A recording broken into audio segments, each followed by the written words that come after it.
Mayor Padmakar Patil खासदार निधीतून त्यांच्या क्षेत्रीय विकास निधीमधून केंद्र शासनाने अशी तरतूद केलेली होती की रुग्णवाहिका खरेदी करून जेणेकरून रुग्णांचं सर्वसामान्य जनतेचं जीवित वाचवता येईल। पण अधिकाऱ्यांनी आणि ज्या संस्था आहेत ज्यांना ह्या रुग्णवाहिका मिळाल्या होत्या त्यांनी या सगळ्या योजनेची पुरती वाट लावलेली आहे।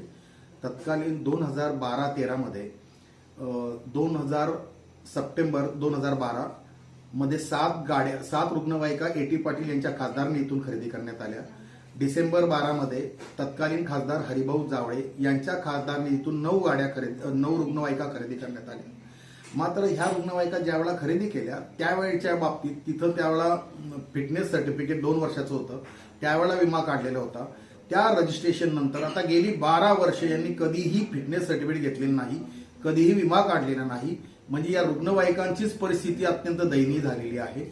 तसंच ह्या रुग्णवाहिका यांच्या बाबतीत कारवाई करण्यासाठी मी पत्र दिल्यानंतर सिव्हिल हॉस्पिटल जळगाव आणि उपप्रादेशिक परिवहन अधिकारी जळगाव यांनी दोघांनी संस्थेकडून पत्र पाठवली।